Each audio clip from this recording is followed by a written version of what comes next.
دشمن کے شر سے بچنے کے لیے کوئی دعا بتائیں۔ دشمن کے شر سے ہر بندہ پریشان ہے، کوئی نہ کوئی کسی نہ کسی کا دشمن ہوتا ہے۔ سب سے پہلے تو میں دعا بھی بتاتا ہوں کہ وہ دعا پڑھیں، ہر قسم کے شر سے اللہ تعالیٰ آپ کو محفوظ کر لیں گے۔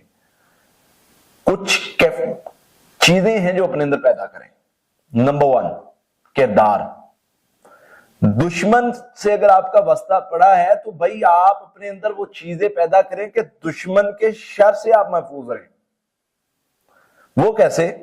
سب سے پہلے تو آپ اپنے اندر صبر پیدا کریں۔ ان اللہ مع الصابرین، اللہ صبر کرنے والوں کے ساتھ۔ دشمن آپ کو نقصان پہنچاتا ہے، تکلیف دیتا ہے،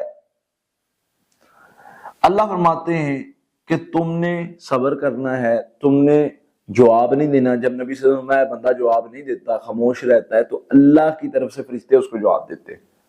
ایک تو یہ یاد رکھیں، صبر کرو گے، یہ کہنا میں بدلہ لے لوں گا، میں یہ کر دوں گا، میں وہ کر دوں گا، اور کہنے کے بعد بندہ کہے جی اللہ تو بدلہ لے، تو ایسے نہیں چلے گا۔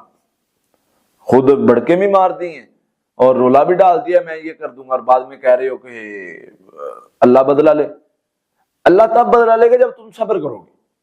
تو اس لیے یہ چیز اپنے اندر لا۔ دوسرے نمبر پہ جو دعا پڑھنی ہے، اللہم انا نجعلک فی نحورہم ونعوذ بک من شرورہم، یہ دعا کو 300 بار پڑھیں۔ اب اس کا معنی کیا ہے؟ اللہ جتنا میرا برا سوچنے والے، جتنے میرے دشمن، جتنے شریر، جو بھی شر پہنچانے والے ہیں، ان سب کے شر سے میں تیری پناہ میں آتا ہوں، اور میں ان سارے لوگوں کے شر سے تیری پناہ میں بھی آتا ہوں، اور تجھے اپنی طرف سے میں تجھے ان کے مقابلے میں لے آئے۔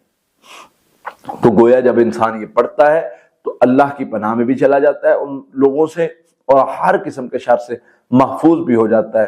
تو اس دعا کو اپنا وظیفہ بنائیں، ساتھ میں حفاظتی پڑھائی کریں۔ کسی قسم کا شر آپ کو نقصان نہیں پہنچا سکتا، کوئی دشمن آپ کو نقصان نہیں پہنچا سکتا۔ کیوں؟ کیونکہ نبی صلی اللہ علیہ وسلم نے یہ دعا سکھائی ہے کہ یہ دعا پڑھو اور محفوظ رہو۔ اللہ تعالیٰ کی سپرد اپنے آپ کو بندہ کر دیتا ہے، اللہ کی پناہ میں چلا جاتا ہے، اور جب بندہ کہتا ہے یا اللہ میں اپنی طرف سے میں تجھے لے کے آیا ہوں اور میں تو تیری پناہ میں آ گیا ہوں، پھر بات ہی ختم ہو جاتی ہے۔ پھر کوئی شریر، کوئی دشمن جو ہے وہ آپ کو نقصان ہی نہیں پہنچا سکتا۔